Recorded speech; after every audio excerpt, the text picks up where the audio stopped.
Now, I haven't talked about the Charlie Kirk assassination in a few weeks, but there's been some recent developments in that story that is making a lot more people blame it on Israel.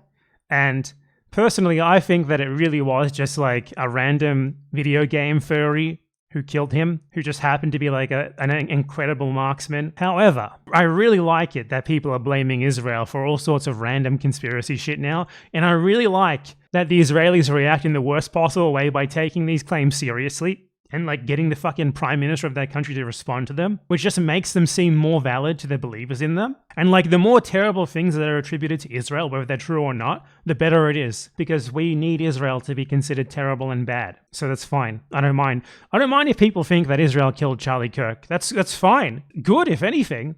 It's probably wrong. It's almost certainly wrong, but I'm on board with that. You know, I don't care if people say that everything is spiritually Israeli, even if it doesn't really make much sense. I mean, if Israel becomes a synonym for bad, I'm fine with that. People need to see Israel as bad and evil.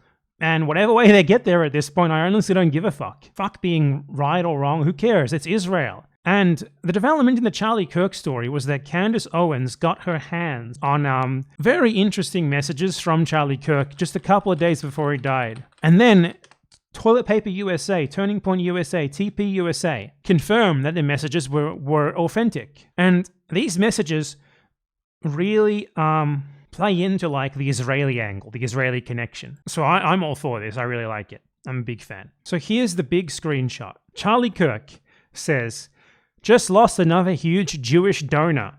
$2 million a year because we won't cancel Tucker.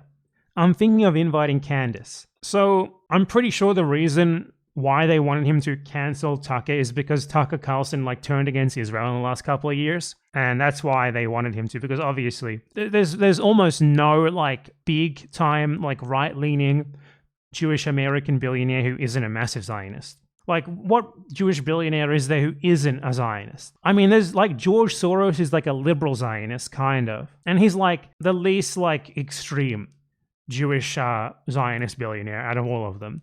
So the others are even worse than him, which is saying a lot. And Kirk says, "Jewish donors play into all the stereotypes." They really do, don't they? They really fucking do. "I cannot and will not be bullied like this, leaving me no choice but to leave the pro-Israel cause." And then someone says, "Please don't invite Candace, blah, blah, blah, blah." But that's the relevant part. This was like a couple of days before he was shot. Kirk just lost $2 million, and it's like, hold up. I just gotta, wait, Charlie, who art thou in heaven, who is no longer with us in the mortal plane.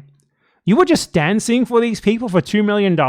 They gave you 2 million fucking buckaroos and you just said whatever they wanted you to? And this is like a normal day in the office for you? Just had a random billionaire send me $2 million to support Israel. And then the donor withdrew the $2 million because I started platforming people who say bad things about Israel. Is this just a normal day in the fucking office for you? Just received 2 million fucking big ones for saying nice things about the genocide colony? Okay. Oh fucking okay. Like, what a crazy fucking... It's crazy that people are even taking like the conspiracy angle on this, because what this shows is that these people are getting paid insane amounts of money, absurd money, to just be propagandists. Like I said in my previous Charlie Kirk videos, the guy was created by billionaires to be like a fucking lab-grown right-wing culture warrior. That's what he's always been. He was created in a fucking lab to do far-right propaganda, and here he is like $2 million from a billionaire. Like, come on, guys. You can get people to do this shit for you for way less than $2 million. What the fuck? But let's go back to our conspiracy angle here. So this is just great, especially because TPUSA confirmed this. So the organization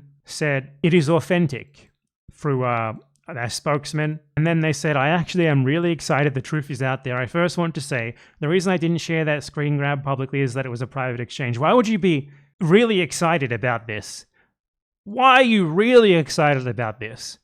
That's a weird way to describe your feelings in light of this message being leaked. What? Everything that these people say makes me feel like they're lizards.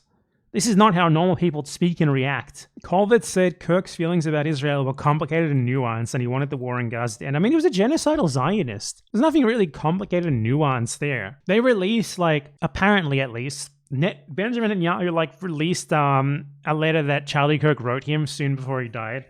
And This was originally painted as like Kirk telling Netanyahu to like dial back the genocide, but when it was released, and I'm pretty sure it hasn't been doctored or anything, he was just like giving them advice on how to do Zionist propaganda better. And it was garbage. It was hilariously stupid. It was like, what we need is native Israeli influencers to advocate for Israel, and me and others can retweet them. It was basically just him telling Israel to create like a propaganda like task force. Basically, him telling Israel to do what Israel has already or always done. Like create a bunch of inorganic paid influencers to like spread your talking points, and then like, you know, get ads and like bots and shit to spread them everywhere. That's really the gist of what he was saying. And Charlie Kirk like told them something, I'm not going to read the whole letter, but something very much akin to that. And the fact that anyone has read that and wasn't like, okay, so he was telling them to do what Israel has already been doing its entire existence is very weird. Like the funniest thing that he said here was, you need something perhaps like an Israel Truth Network, which can include social media channels and a one-stop source of information website where, for example, all the negative Israel questions I get can be thoroughly debunked. Yeah, all they need to do is make a website called Israel Truth Network where they can just like say random Israeli propaganda phrases that everyone's heard 1,000 times before. Just make a website. Like, Charlie, are you from 2000? Well, he's not. He's not from any year anymore. But man, this guy's like supposed to be some sort of cunning political operator. He was like some sort of amazing political strategist. The standard is like so low. He was telling them to do the most generic internet propaganda bullshit that they already do. Maybe interview random Israelis on the streets, asking them what they love about their country. Dude. There's nothing worse than you can do for the image of Israel than by exposing people to average Israelis just talking about anything, let alone politics. Holy fuck. But yeah, it is very good by my estimation that people are blaming Israel for the Charlie Kirk stuff. I'm a big fan of it. I'm 100% for it, even if I think it's just not true. Who gives a shit? What negative impact is there from people thinking that Israel killed Charlie Kirk? None. There's only positive impact. It makes people hate Israel more. If that's what it takes, it might make some people like Israel more. I didn't think about that angle. Gonna have to balance it out. I don't know. But yeah, I mean, like everything they've been doing has been playing into this conspiracy theory, and I'm all for it, honestly.